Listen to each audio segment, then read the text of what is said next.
I'm going to tell you about my encounter with a serial killer. Not just any serial killer, the South Louisiana serial killer, Derrick Todd Lee, who terrorized the Baton Rouge area for over a decade. I told this man where I worked. I told this man where I went to school. I told this man where I lived. I told this man very personal information about me while he was just standing inches from me.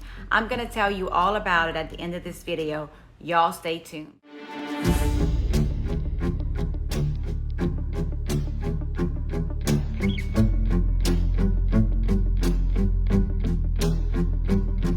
How are y'all today? It's me, Anne-Marie, aka the Cajun Crime Queen from Concord, Louisiana. Cajun born, Cajun bred, and when I die, I'll be Cajun dead. How are y'all today on this beautiful Wicked Wednesday? I hope y'all all having a great day. It's hump day, it's the middle of the week. Hope y'all have a blanket. I hope y'all have a snuggle partner or a snuggle fur partner. I hope y'all are ready to talk to me, and I hope that we can get cozy so I can tell you all about my encounter with serial killer Derrick Todd Lee. Let's begin.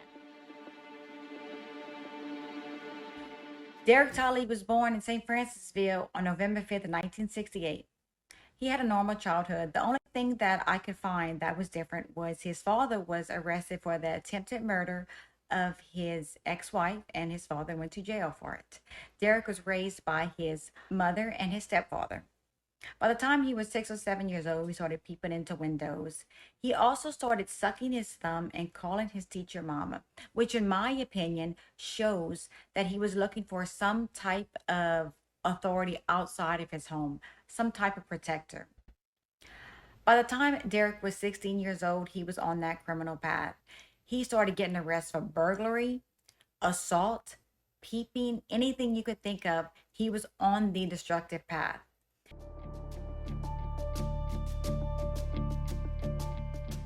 Derrick was committing all sorts of crimes. In 1992, Connie Warner was preparing for Hurricane Andrew.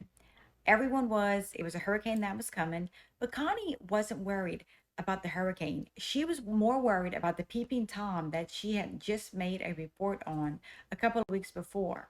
She made a report, she hadn't seen him since. So far, so good, but she was still very cautious. She locked her doors, she was very aware of her surroundings. And one night in August, a week before her 42nd birthday, Connie was home and her daughter tried to call her and she didn't answer. Her daughter knew something was wrong. So her daughter, who was preparing to go to LSU, decided to go see why her mom wasn't answering. And as a mother like me of two little girls, I would be worried too if my mom didn't answer, because as we all know, all moms answer the phone for their kids. She called her grandparents. Her grandparents went with her to look for Connie, and immediately they knew something was wrong. The chairs were in a weird place in the kitchen. The mattress was halfway off the bed. Connie's glasses were in the hallway on the floor. It was very, very weird. She also had a drawer on the side of her bed, a nightstand that was halfway open that she always kept a mace in. There was blood splatters in the utility room. It didn't look right. They called the police. The police came over, started the investigation, and they immediately knew something wasn't right. They knew Connie was in some type of harm.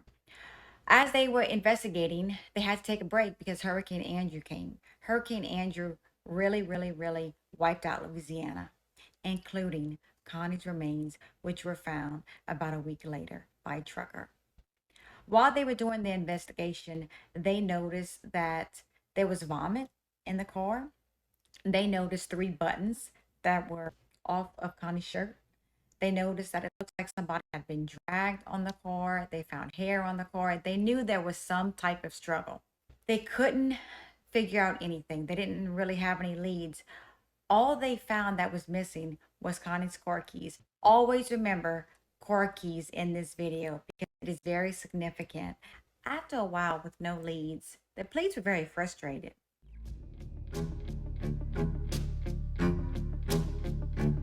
About a year later, 2 kids went to a graveyard in Zachary, which was literally right across the street from where Connie's house was, where the abduction was.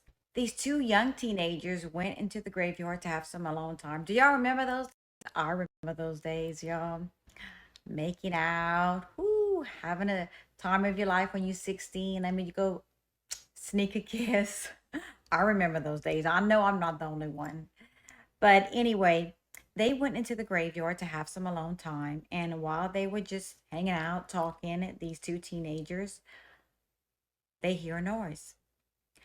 A door opens, and what do they find? A man is attacking them with some type of hack blade, axe, hatchet.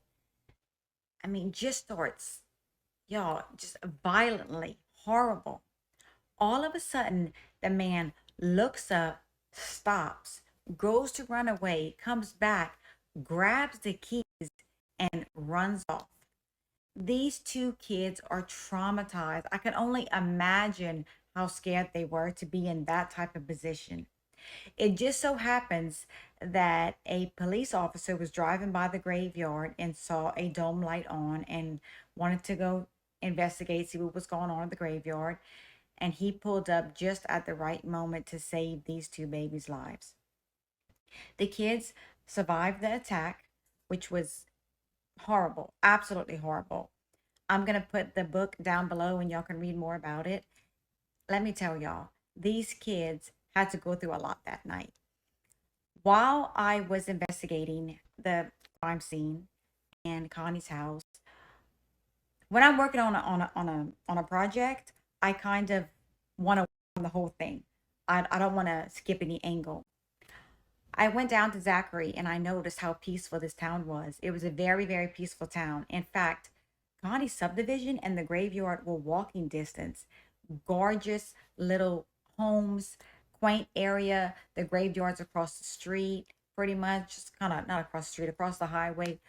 Just a quiet little town that had a monster living in it. Oh, I have to get comfortable.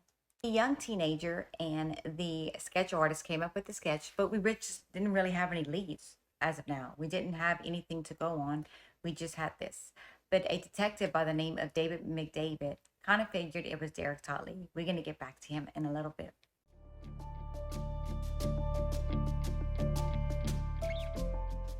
The year was 1998. Randi Mebruer and her 3-year-old son, who lived in the same subdivision as Connie Lynn Warner. Remember that. Remember, same neighborhood in Zachary, Louisiana. Randi came home with her 3-year-old son. They watched Disney movies. She tucked him in at night, kissed him on the forehead, and went to sleep. Randi was a beautiful 28-year-old nurse, actually a home health nurse. And just kind of give y'all some outside information, I'm a home health marketer, and home health is a fantastic way to help people. So Randi does hold a very special place in my heart. Thank you, Randi. The little boy woke up the next morning, couldn't find his mom, went next door to a neighbor's house, asked if he can play with their children. And the neighbor said, let's go ask your mom. And he said, I can't find mommy. They went over there and they could not find Randi. They called the police. The police came. And y'all, the crime scene was horrific. There were no signs of Randi. There was drag marks on the floor, blood drag marks, clumps of hair with blood in it. Her bedroom, there was blood everywhere. It was a horrible scene. The police knew that Randi was in some type of harm. They found her contacts on the floor. They knew this was not good. They searched everywhere. They could not find Randi. They also found a pink trash bag outside of her house. They couldn't really figure out what it was for, but they grabbed it in case they could have some evidence, DNA. Remember that, the pink trash bag. We're going to get back to that trash bag. They also found a fresh bouquet of flowers in Randi's trash can, which was weird because it looks like she had just got these flowers. Why were they in the trash can? The only thing missing from her house was her keys. They could not find her keys. And the way that Randi parked her car, they said was different. Like it had might have been moved in some sort. They have never found Randi at all. Nothing. They have never found her remains, her body, nothing. Everything has been a mystery.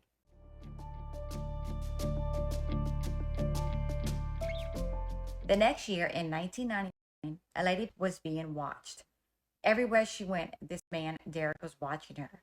One night, as she was opening her door, he rushed into her apartment, started talking to her. Will you go out with me? Very persistent. Where, would you date me? Let's go across the river and have a drink. And she kept saying, no, I'm good. I'm not into you. I appreciate it, but I'm fine where I am. I don't feel like dating. David McDavid knew that it was Derrick Todd Lee because when Colette made the phone call that there was a peeping Tom, they found him and they brought him back. He went to jail. He knew he was in trouble. He kind of left Colette alone and went to the Baton Rouge area. Now, when he went to the Baton Rouge area is when he made a name for himself. After the Colette situation, David McDavid knew that Derrick Todd Lee was responsible for these violent crimes. What did he do? He got the young girl from 1993. Y'all remember the girl, the little girl that was attacked into the graveyard? Well, he brought Derrick Todd Lee in a lineup, and she right away identified Derrick Todd Lee. She said, that's him without any hesitation. I know that's the guy that attacked me on that night. David McDavid said, I knew it. He went to the judge, but because of some type of statute of limitation, something like that, they could not do anything because it had been more than 5 years. I had the pleasure of interviewing David McDavid, who is now the mayor of Zachary, Louisiana. He has followed the Derrick Todd Lee case from day one. He has been in Zachary the entire time Derrick was committing all of these crimes. He told me that it was great pleasure when Derrick was finally captured.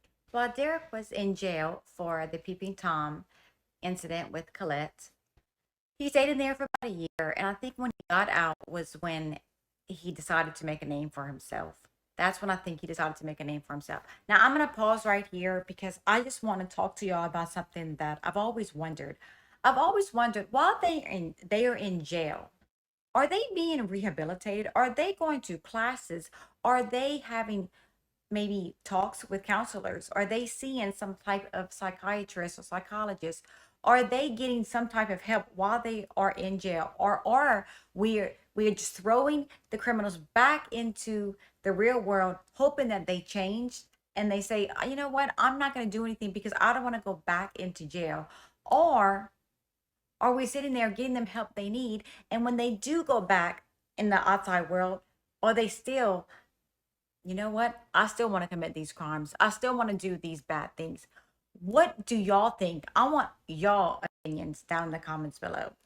Anyway, we are going to get back to Derrick Todd Lee. When he got out of jail, he decided that he's going to go to Baton Rouge because he knew Zachary was on to him. He knew his time was running out in Zachary, Louisiana. What did Derrick Todd Lee do?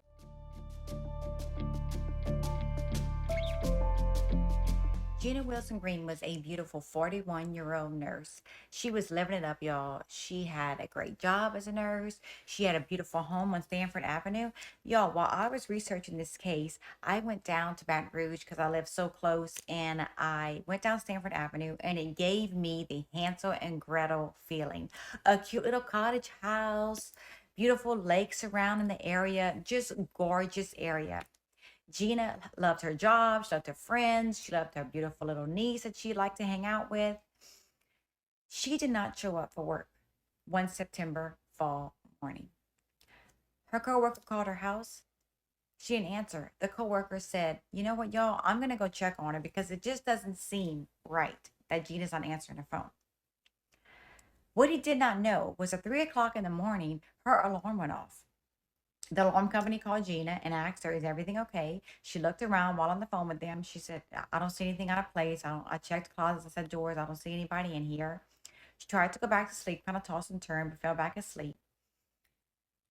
She did not show up for work the next morning. And when her coworker walked in, he saw a horrific scene. He could not find the phone. He rushed back to his vehicle, called 911, and that's when they discovered Gina Wilson Green deceased in her bed. They could not figure out what happened because it looked like there was no forced entry in the house. It also looked like there was some type of a struggle. They just couldn't figure out what happened. It was weird. But they did find DNA on Gina's body, which made the case go in the right direction.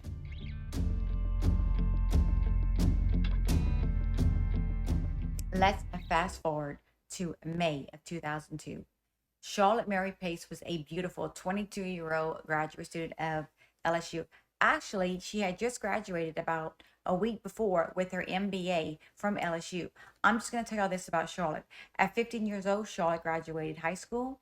By the time she was 22 years old, she had her MBA, which made her the youngest student at the time at LSU to ever receive her MBA. She was moving to Atlanta at the end of the summer. She wanted to live it up her last summer in Baton Rouge with her friend Rebecca. They used to live on Stanford Avenue. They moved away from Stanford Avenue to a little cute little condo just a few miles up the road. They were just going to have a good summer before they had to do their big girl jobs. Charlotte Murray, as her family and friends called her.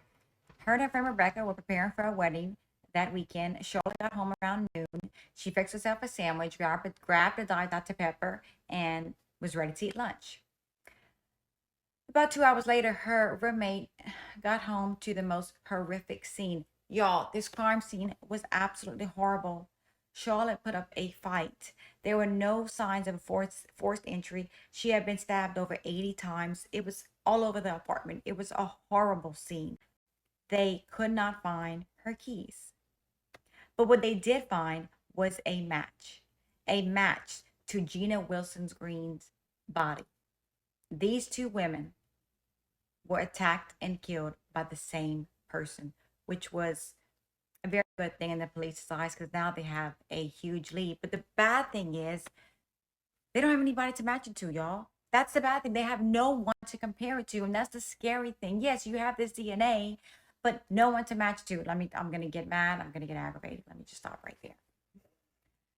Well, they were just in a puzzle, and they could not figure it out. They were just absolutely puzzled. No leads, no clues. Who was this person just going into these people's houses? Because it looks like there was no forced entry. They could not figure it out. Was it a mailman? Was it a UPS man? Electrician? Was it a lawn person? Who was it committing these crimes? They had no clue, no idea. That's when the case started being very, very scary.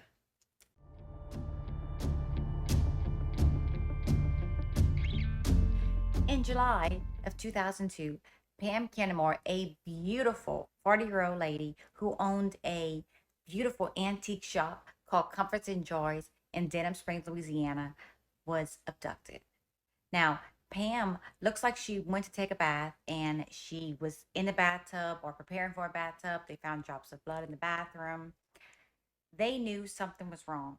Her husband got home and it looked like a stool had been knocked over. But the horrible thing was Pam's keys were in the door. Now, I'm gonna stop right there. How many of y'all have done that? I know I have. Y'all have no idea how many times I have gotten up the next day, could not find my keys to save my life. I'll go outside to check where are they on my door. Do you know how scary that is? Do you know how horrible that is? But how many times are we coming in with groceries or my two little girls or the dogs, anything, and we forget to take our keys? It is horrible. Y'all, please don't do that. Make sure y'all remember to please take your keys. I know a lot of us now have little codes, but okay, let me just move on, but just be careful, okay, y'all? Anyway, while a trucker, 18-wheeler, was driving down in Whiskey Bay, which is around my area, going towards Lafayette, which is around where I'm from, he spotted a nude woman slumped over. He called the police. He told them exactly what he had just seen. About 20 minutes later, a lady sees a lady scared looking nude at a stoplight. The lady in the passenger seat that was nude turned around and gave this lady behind her a look, like a help me look. The lady tried to jot down the license plate, called the police, described a white vehicle, white truck with a white male with a nude woman in the truck. Well, Byron, Pam's husband, reported her missing. They looked for her for several days. Her body was found under the Whiskey Bay Bridge. It was horrific. She had been hurt in a very bad position. They were shocked. They couldn't figure out who this was. They didn't dream this was the Baton Rouge serial killer because she was abducted from her home. He had left the last two victims, he attacked them in their home. This one wasn't in her home. They were just puzzled all over again. Now what? Now we have someone that's not in her home, that was taken from her home in a completely different area. Again, back to square one. Could not figure it out.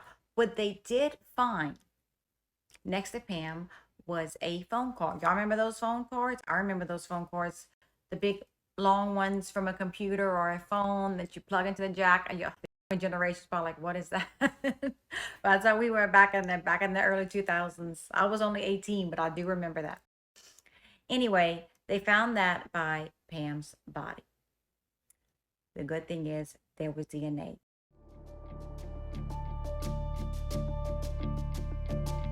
But y'all, the crazy thing is, just 3 days before Pam's attack, there was an attack on a Breaux Bridge woman. Now, Breaux Bridge is around my area. It's kind of between Lafayette and Baton Rouge, a beautiful, quaint little town. It's a crawfish capital of the world. Gorgeous. I love it out there. It's Cajun country. It's warm. It's quaint. It's loving. Diane Alexander was attacked in her home. A man knocked on her door. He asked her a question. She gave her phone book and her phone to this man. When she went back outside to get it, he forced his way inside and she was attacked. The man had found a phone card, grabbed it out of the wall, and tried to hurt her. As he was doing that, he heard a noise. He stopped, he looked up, and it was her son coming up the driveway. He went to UL and he had forgot something. He was coming back home. He jumped up, ran out the house with the phone cord still in his hand. Now, remember when I say the phone cord? Remember that. Diane says that she crawled to the phone. She called 911. Her son jumped in his car, tried to follow the vehicle, lost the vehicle. It was just horrible. Diane was airlifted. She survived. But this is what was scary. He told her, I've been watching you, which is probably what he told to all his victims. And you know what else was crazy? Remember that phone cord found next to Pam Kinamore? That phone cord was cut with something. Well, the way Diane Alexander's phone cord was cut and the way Pam Kinamore's phone cord found by her body, they matched. The two matched. When he left with that phone cord after hurting Diane, trying to hurt her, he left with that phone cord, and just 3 days later, he attacked Pam Kinamore. Now, they found his DNA, which I had no clue, y'all, on from his, he was sweating on her shirt, Diane's shirt, and they found his DNA from his sweat, which is, DNA is just wonderful, y'all. DNA, we can find anything now with DNA. It is crazy.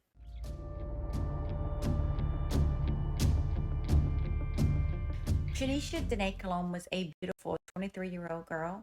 She worked, she went to school, she served our country, she was doing her thing. She was struggling at the time. Her mother had just passed away a couple of months before. She tried to take her own life. She just couldn't get past it. I don't know what that feels like, but for y'all who has lost a parent, my heart goes out to y'all. I know that's a scary thought. I can't even fathom what that would feel like. Oh my gosh, to lose a parent is horrible. Her father had knew that she was visiting her mother's grave a lot because he would find little Tweety birds. Janisha loved Tweety birds. He would find them on her mother's grave, so he knew she was visiting there a lot. She also would park her car after she would visit her mom's grave and just kind of think, meditate, kind of be in the position of I miss my mom, I want to talk to her. While she was sitting in her car, she was abducted. She was brought to another location where she was beaten to death. It is extremely sad. Hunters found Trineisha's body a couple of weeks later in the Carencro Scott area. It was heartbreaking. There were no leads. They couldn't figure out anything. The body was decomposing. It was so sad. But they didn't dream the South Louisiana serial killer Derrick from Baton Rouge had anything to do with this. They didn't dream of it. Well, it was Christmas Eve when I found out the news that the DNA had matched to Trineisha. A ring that read love on it was missing from Trineisha's possession, which, as you all know, a lot of serial killers like to keep possessions. It is very, very, very weird. I think it's some kind of trophy, but you see it a lot with Ted Bundy, Jeffrey Dahmer. All of these serial killers have taken something as a souvenir. Very, very weird. This is the time I became a crazy person. Y'all, when I tell y'all crazy, y'all have no clue. I said to myself, all of this time, I wasn't that worried because he was in the Baton Rouge area, Denham Springs. He was not around the Lafayette area. I didn't even think he was going to come here. I had no vision. This is when I became so paranoid. I wouldn't stay home by myself. I wouldn't go anywhere by myself. I wouldn't walk to my car after school or before school. I would if somebody was not home, I would drive to the store next door to me and sit in my car till someone came. This man, Derrick Todd Lee, ruled my life, and I had not even met him. That's how scared I was. I started taking self-defense classes. I got me some mace. I got me a whistle. And I remember I had a friend of mine named April, and we had these whistles that if somebody tried to attack us, we would blow. I was petrified. I could not function. It is the worst thing when you constantly feel like you can't be alone. It's just a horrible feeling.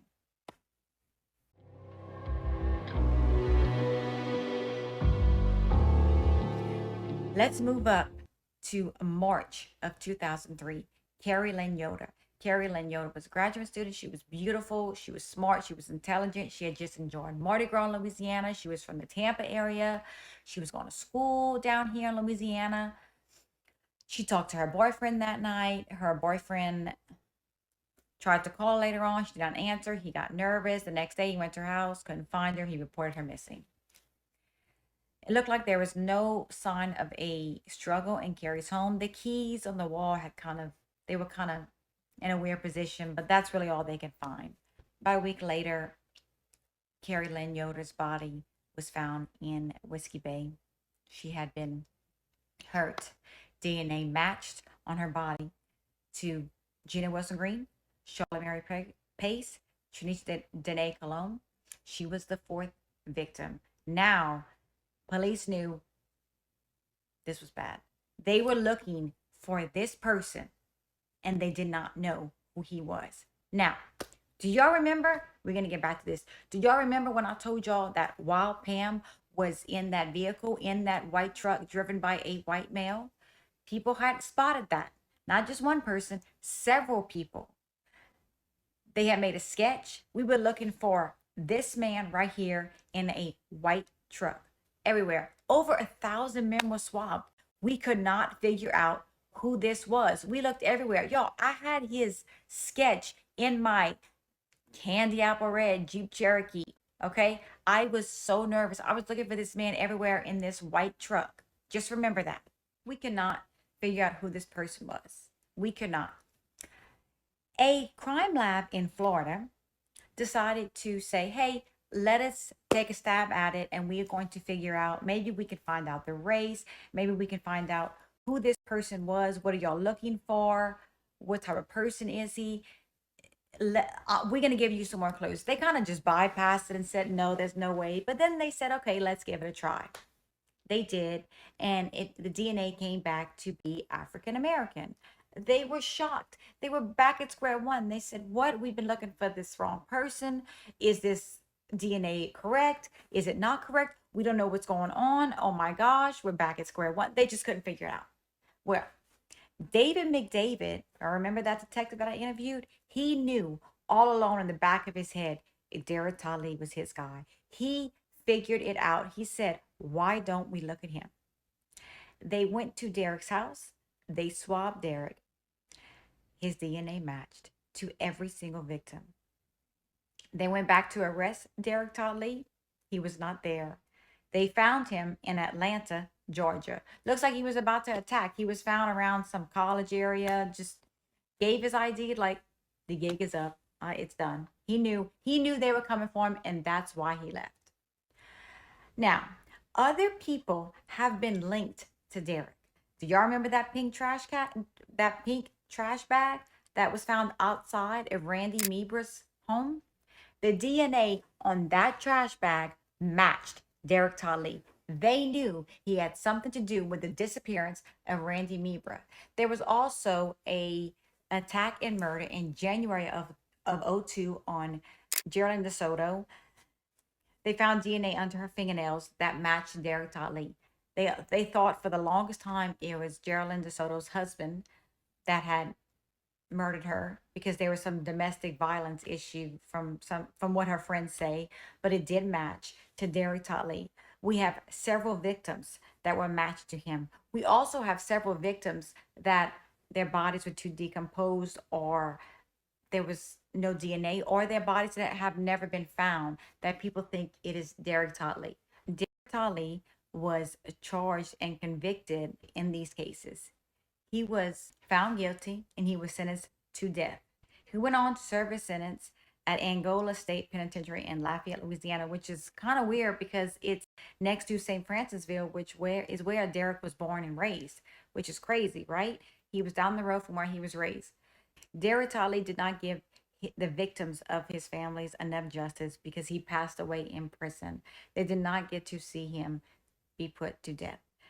Y'all, this was the craziest case ever. I remember it like it was yesterday. It was insane. It ruled my life. It got me hooked onto crime. I almost went to school for forensics.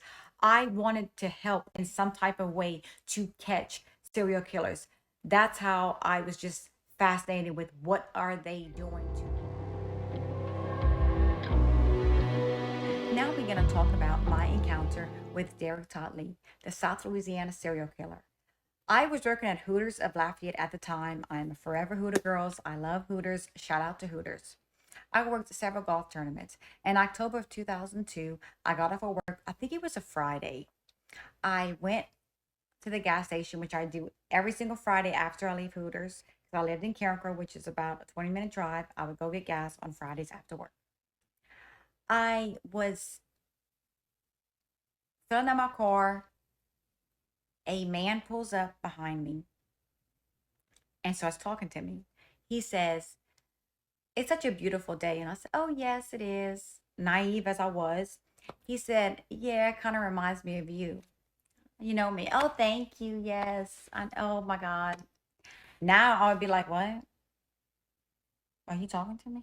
No, I'm just playing. But like when you're young, you don't think anything's gonna happen to you. But when you're older, everything scares you. Like now, he was talking to me. He was like, "Oh, you work at Hooters?" I was like, "Yeah, I work Monday, Wednesday, and Friday." He said, "What else do you do?" I said, "I go to school at UL and I majored in nursing. I live over there in Carencro, which is a couple of miles. My dad is the mayor of Carencro in our city." He said, "Oh, well, that's cool." He says, "Where do you live?" I said, "Well, I live with my parents, in the middle of Carencro in the city." And the last words he said to me, "Oh, you live with your parents?" And I said, "Yes." At that point, I think he realized that I don't live alone. Now, I'm not saying he was following me. I'm not saying I was the next victim. I'm not saying anything like that. But what is extremely scary that still haunts me to this day, that just a couple of weeks later, not far from my house, Trineisha Danae Colomb's body was found. What was he doing in the Lafayette area? Was he working? Did he see Trineisha somewhere? Did he see another girl somewhere? Why was he there? That's what I want to know. Why was he there?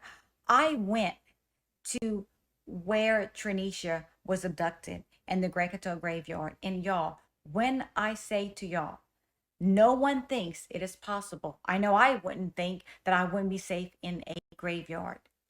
But if you think about it, you're vulnerable, you're sad, you're not thinking that somebody's about to come and abduct you. Be aware of your surroundings everywhere y'all go. Please be aware. I cannot stress that enough. Derrick Todd was a criminal profiler's worst nightmare. He was organized, but he was disorganized.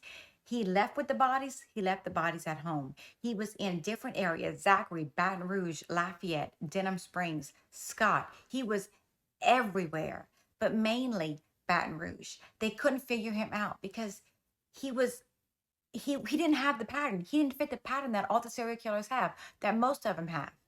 Even though he had a low IQ, he knew what he was doing. I really don't think Derrick knew he was ever going to get caught. I do not think he ever had the thought of, I'm going to get caught for this. Because remember, once someone gets away with something one time, they keep doing it. And he kept doing it. And I know that if he wouldn't have got caught, he was going to keep killing, because that's what he did. And he showed absolutely no remorse. It is a whole nother level of evil. The true form of a sociopath, psychopath, a person that didn't care that he took the lives of all these women. And when you take a life of someone's child, you just assume take them. It is absolutely perfect. I hope I never have to experience that. I hope y'all enjoyed my video today. I hope y'all like and subscribe. It is a free way to help this Cajun girl out, Anne Marie, the Cajun crime queen. Yes. Bayou girl. I love it out here in Louisiana. It is hot, but it is also an amazing place to live. I am so glad that y'all decided to get cozy and listen to this video with me. I appreciate it, and I hope to see y'all soon. I will be back in a couple of days with a new video. And remember, it wasn't just Derrick Todd Lee in this area. We were looking for not one, not two, but 3 serial killers who were committing crimes in the same area, the same years. And I'm going to discuss them next week. So y'all stay tuned. I will have some pop-up videos in between. Bye. Behind me is the Baton Rouge Lakes. The Baton Rouge Lakes is near LSU, Louisiana State University. Derrick Todd Lee watched women here. He also is known to maybe have kidnapped Christine Moore, who was kidnapped, they're guessing, around the Baton Rouge Lakes. Back in 2002, her body was found by a church. He has never been linked to the murder, but supposedly Eugenie Bonafonte used to walk around these lakes. She disappeared. They found her body later. She is also maybe a victim of Derrick Todd Lee.